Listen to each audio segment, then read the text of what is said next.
Rolex is one of the most prestigious luxury brands in the world, currently valued at around $8 billion. Its roots trace back over a century and began with a young orphan whose inheritance was stolen. Left with nothing but determination, he ran away from his hometown and moved to another country. After working hard for years, he followed his passion and started a watchmaking business, unaware that this venture would revolutionize wristwatches and build a billion-dollar empire. That man was Hans Wilsdorf, born in Kulmbach, Germany on March 22, 1881, to Anna and Johann Daniel Wilsdorf. Hans was the second of 3 children. His family owned a modestly successful iron goods business, placing them in the middle class. Sadly, his mother passed away in 1892, and just a year later, his father also died, making Hans an orphan at age 12. Taken in by his uncles, the family business was sold, and the children were sent to a well-known boarding school, Ernestinem Coburg in Bavaria. Hans disliked this decision and fell into depression. In his new town, Hans was seen as an outsider and was teased for his religion. To cope, he buried himself in studies. Though he didn't agree with his uncles at first, he later realized that the school helped shape his future success. He enjoyed reading and excelled in subjects like math and languages, learning both French and English. His curiosity about the world made him realize that languages would be valuable,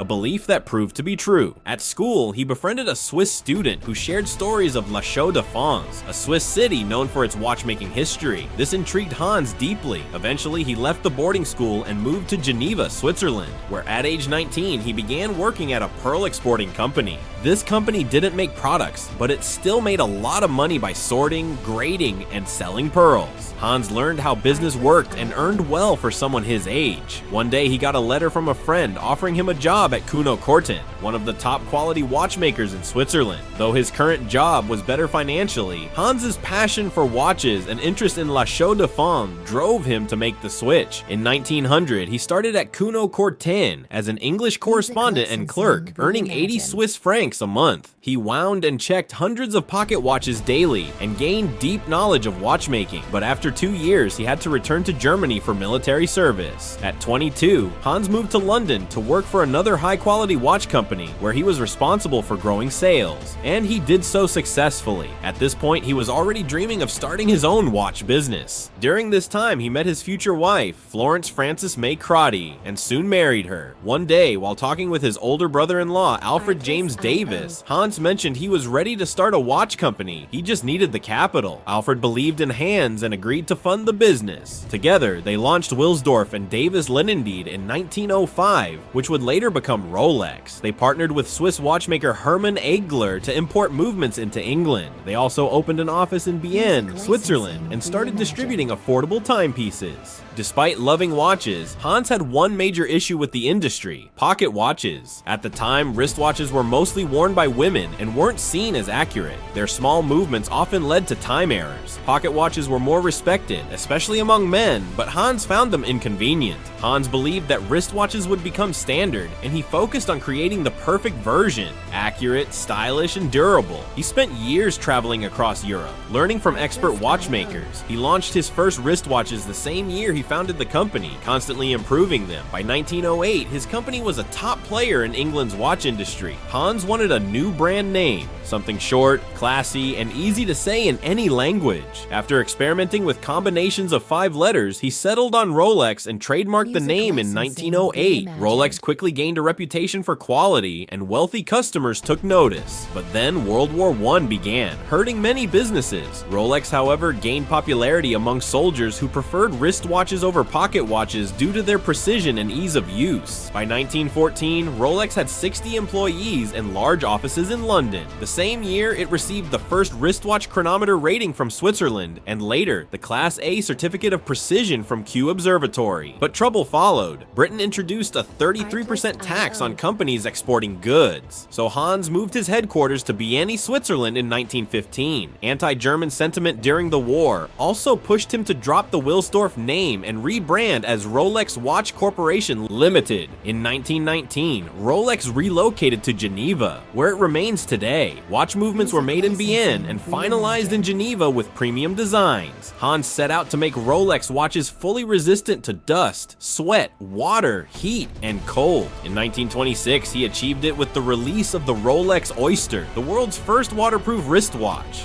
To showcase this innovation, he partnered with Mercedes Gleitze, who attempted to swim across the English Channel with a Rolex around her neck. Though she didn't complete the swim, the watch worked perfectly afterward. Hans used this event in a full-page ad in the Daily Mail, skyrocketing Rolex's fame. He followed it up with creative marketing, placing watches inside fish bowls at store displays. He also partnered with British model Evelyn Lane, who wore her Rolex inside a fishbowl for ads. In 1933, Rolex gained more fame when their watches survived a flight over Mount Everest. And in 1935, racer Malcolm Campbell wore his Rolex while setting a speed record. He later allowed Rolex to use the story in ads for free. In 1931, Rolex launched the Oyster Perpetual, the world's first waterproof self-winding watch. Unlike earlier models, users no longer had to manually wind it, an industry first. Between 1934 and 1940, Hans released other watches under his own name, but due to growing anti-German sentiment, those efforts ended. World War II caused more issues, with rising export costs and a shrinking market. In 1944, Hans suffered a personal loss when his wife passed away. He founded the Wilsdorf Foundation in her honor. Just before his death, Hans gave 100% ownership of Rolex to the foundation, making it a charity-controlled company, meaning Rolex will never go public or pay taxes. After World War II, Rolex soared in popularity. In 1946, they sold their 50,000th certified chronometer, and by 1947, they doubled that to 100,000. Their success was boosted by the launch of the Rolex Datejust in 1945, the first watch to show the date on the dial. This was followed by the Rolex Day Date, which showed both the day and date, a feature still common in watches today. The 1950s brought even more innovation, with the release of the Rolex Submariner in 1953, the first watch to dive 100 meters underwater without damage. Hans Wilsdorf passed away in 1960. After his death, Rolex leaned more into its identity as a luxury brand. In 1985, they became the first watchmaker to use 904L stainless steel, a stronger, more expensive metal that added to their value.